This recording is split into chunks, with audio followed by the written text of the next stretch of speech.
Saya izin kepada Dewan Juri, Ibu Bapak hebat. Assalamualaikum warahmatullahi wabarakatuh. Waalaikumsalam warahmatullahi wabarakatuh. Perkenalkan, nama saya Novi Hayati Saputri, Komite Pembelajaran di PSP Angkatan 2 dari TKS IT As-Salafus Sholih Citra Bogor. Di sini saya izin share praktek baik dengan refleksi untuk perbaikan pembelajaran di TKS IT As-Salafus Sholih. Nah, di sini situasi yang kami alami adalah yang pertama itu ada 3 poin. Yang pertama itu guru merasa nyaman dengan gaya mengajarnya. Proses pembelajaran dimaknai sebagai pengguguran kewajiban. Jadi di sini itu guru hanya datang ke sekolah, kita paham, kita mempunyai tanggung jawab, tapi kita hanya menggugurkan, hanya formalitas seperti itu. Yang kedua, guru kurang peka dengan permasalahan yang ada di kelas. Jadi kita itu datang ke kelas, kita sudah menyiapkan pembelajaran, anak-anak mengerjakan syukur, tidak mengerjakan, kita hanya mengarahkan gitu. Mereka bisa sekian, ya udah, tidak ada pematik lagi gitu untuk mereka bisa lebih ke kegiatan berikutnya seperti itu. Untuk yang ketiga adalah kesadaran melakukan perbaikan pembelajaran masih kurang. Jadi kadang-kadang ini tuh ada refleksi ya. Ini tuh ketika anak tidak mau misalkan anak tidak mau berteman dengan temannya atau anak tidak mau melakukan kegiatan berikutnya, kita nggak ada mawas diri. Ini tuh anaknya sebenarnya anaknya yang malas apa gurunya yang mager gitu. Jadi tidak ada timbal balik antara dua belah pihak ini.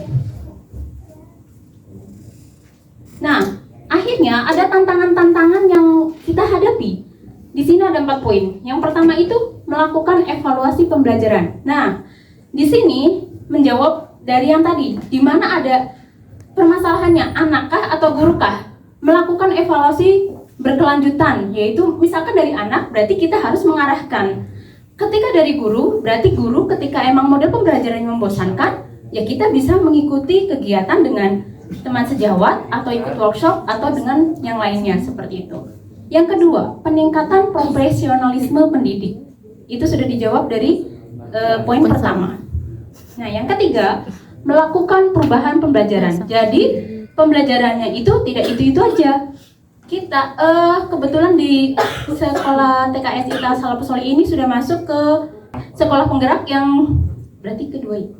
Iya, masuk ke 2 tahun ini. Iya, angkatan 2. Kita masih berkelompok, tapi kita alhamdulillah sudah mengubahnya. Awalnya kita tidak ada invitasi. Nah, di tahun ini kita mencoba untuk invitasi dan alhamdulillah antusiasme anak-anak justru lebih lebih bersemangat lagi gitu. Di awal kita sudah memberikan pijakan seperti menonton video, bertanya, dan kegiatan pagi selanjutnya. Dan ketika kita mengarahkan setelah bertanya dan menonton video, kita mengarahkan ke kelas, mereka tuh pengennya langsung, "Bu, aku pengennya main ini, aku pengennya main ini." Teman-teman, ayo kita duduk dulu.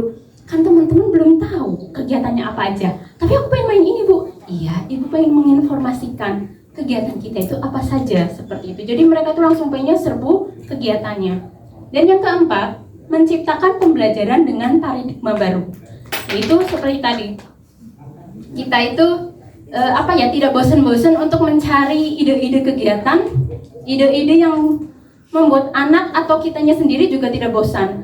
Kita memberikan kegiatan, kitanya ribet, buat apa gitu? Sedangkan kita itu katanya merdeka. Kita memberikan kegiatan, anaknya juga ribet, itu juga belum merdeka. Sedangkan di kurikulum merdeka itu kan anak tidak boleh dipaksa ya Bu ya. Ketika mereka hanya mau, kita memberikan 3 kegiatan, mereka mau hanya 1, ya sudah 1 aja. Tapi kita hanya bisa mengarahkan dari 1 kegiatan itu apa saja yang bisa dikembangkan oleh peserta didik kita itu. Refleksi pembelajaran. Refleksi adalah proses memeriksa diri dan mengevaluasi diri yang dilakukan secara berkelanjutan oleh pendidik yang efektif dengan tujuan meningkatkan profesionalitas dalam praktik mengajar. Ini adalah manfaat refleksi bagi guru. Yang pertama ada pengembangan diri untuk profesionalitas guru. Yang kedua, menyesuaikan pola pikir, mengevaluasi proses pembelajaran. Yang ketiga, berpikir kritis tentang hasil belajar anak, membuat keputusan rencana pembelajaran mendatang. Dan yang terakhir adalah mendukung pembelajaran yang berpusat pada anak, menyelaraskan kegiatan belajar dengan pengalaman nyata.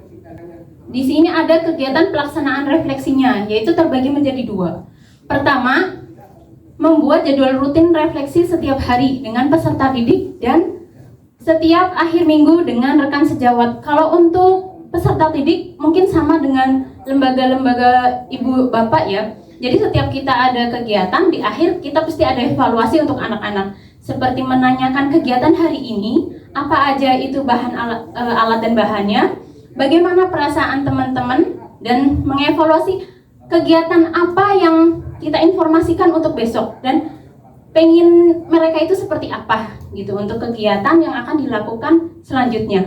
Yang kedua, bertukar pikir dengan rekan sejawat untuk menemukan solusi dari permasalahan yang dihadapi di kelas.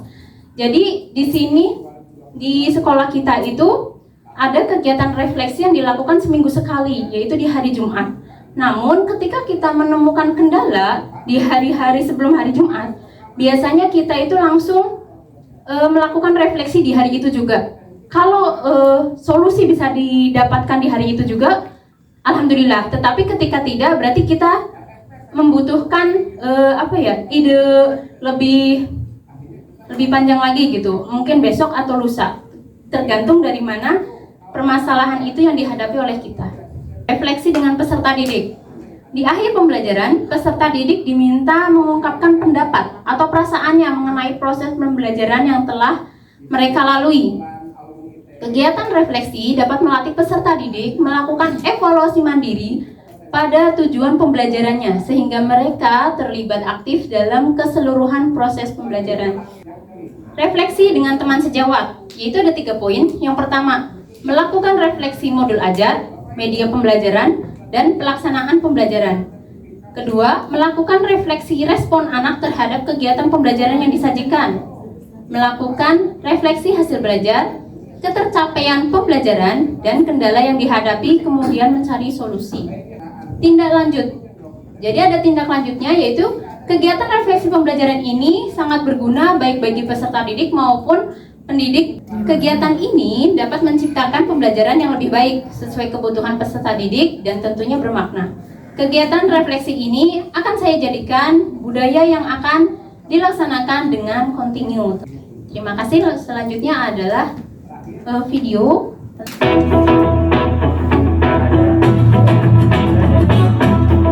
Assalamualaikum warahmatullahi wabarakatuh. Perkenalkan, nama saya Novi Hayati Saputri SPDI, selaku Komite Pembelajaran di TKS IPA Salaf Pisoli, Sekolah Penggerak Angkatan Kedua di Kabupaten Bogor.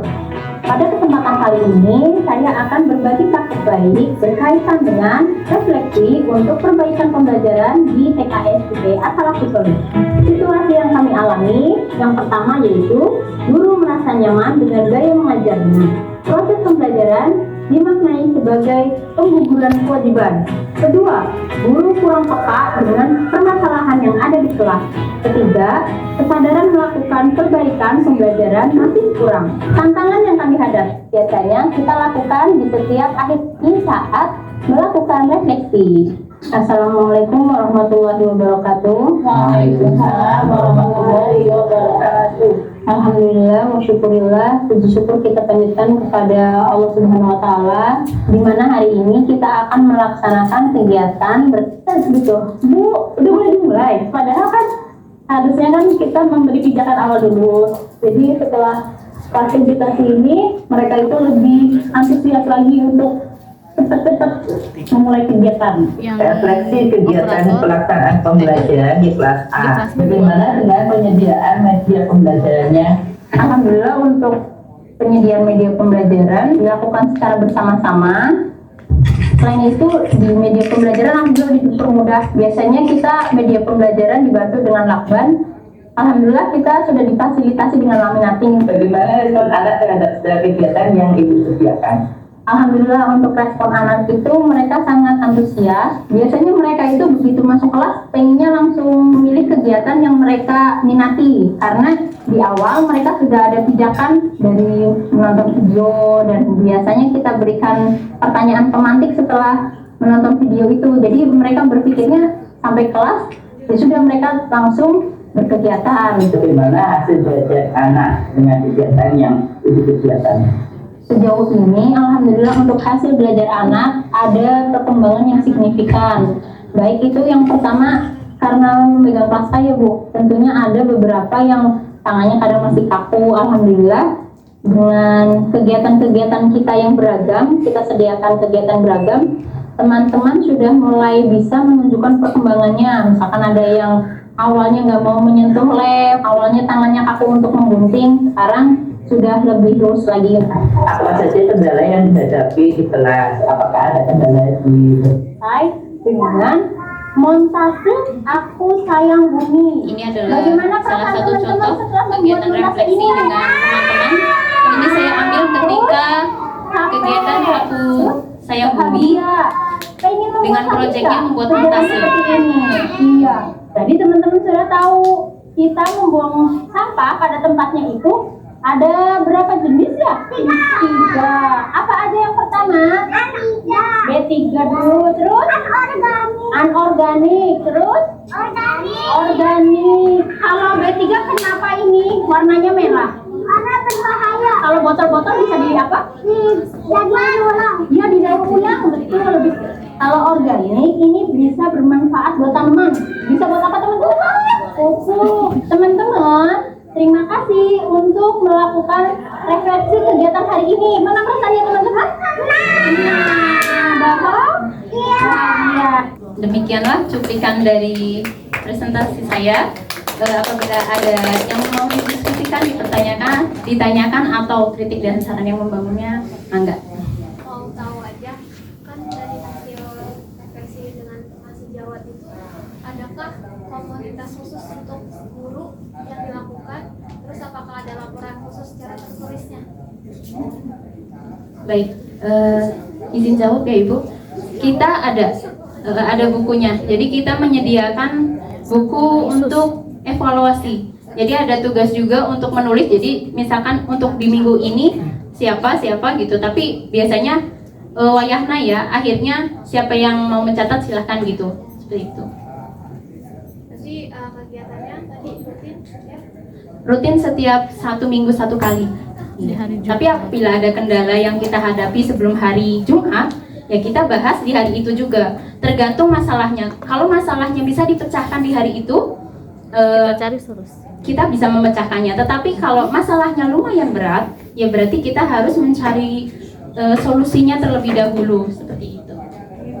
Pertama mau tanya soal refleksi bersama tadi. Itu tadi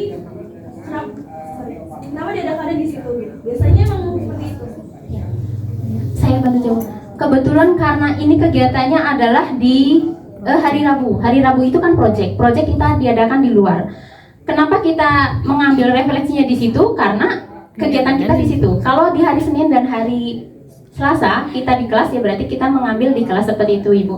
Jadi di mana kita menggunakan tempatnya. Karena pas montase itu kan otomatis anak-anak melihat lagi, mereview kembali apa yang mereka lakukan pas pembuatan montase, kegiatan montase itu, seperti itu. Itu satu kelas tadi. Enggak. Oh, jadi refleksinya memang tidak sekelas. Enggak, kebetulan kalau hari Rabu itu kita digabung kelas A dan kelas B itu bersama-sama di aula. Seperti itu. Oh, berarti yang tadi sama ibu refleksi itu nggak semua kelas ya? Enggak. Oh, jadi refleksinya berpisah. Enggak. Jadi itu tadi itu kebetulan anak-anaknya ada yang lagi makan, Lagi gosok ada yang lagi makan, terus ada yang masih cuci tangan, seperti itu. Kalau untuk hari biasa kita alhamdulillah melakukannya sesuai dengan alur pembelajaran. Jadi ketika prosesnya sudah selesai, ya kita di akhir akan melakukan evaluasi bersama-sama dengan murid, nah gitu, dengan dibimbing oleh gurunya. Kalau yang itu aja ada 6 raga main, yang kelas A dan 8 raga main. Kalau ibu berapa raga main? Kemudian refleksi apa yang menurut ibu yang menjadi sulit gitu, dan solusinya bagaimana gitu? Di kelas A itu ada 6 dan di kelas B itu ada 8. Jadi refleksinya biasanya kita akan mereview kegiatan dari, kebetulan saya di kelas A, berarti mereview kegiatan di kelas A. Biasanya saya akan menanyakan masing-masing karena tentunya anak-anak itu berbeda memilihnya. Ada yang hanya satu aja Bu. Jadi satu aja karena menghasilkan berbagai kegiatan. Jadi saya akan bertanya satu-satu, misalkan Ananda Rasya tadi ngapain? Saya tadi ini Bu di membuat binatang aja, apa aja. Nah kebetulan nih, maaf Ibu, Bapak, anak ini tuh hanya bisa maunya itu mau di kegiatan apapun membentuknya mobil. Jadi pas dia diberi arahan untuk dia memilih di kegiatan membuat binatang, jadi saya hanya mengarahkan, Rasya, mobil ini kalau ada binatang berarti gimana ya? Kita itu mau pergi kemana ya? Kalau Rasya punya mobil, iya Bu, Rasya punya mobil. Rasya punya mobil, terus Rasya jalan-jalan sama Uma sama Ayah kemana? Ke Taman Safari. Kalau di Taman Safari itu Rasya bertemu apa kemarin ke Taman Safari? Oh, saya bertemu singa Bu.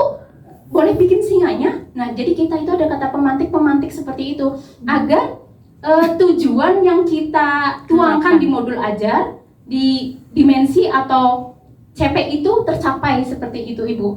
Dan itu alhamdulillah saya lakukan satu anak satu sehingga tercapai seperti itu. Tadi kan ragam main itu ada yang 6, ada yang 8. Ya. Jadi itu ditentukan dari apa?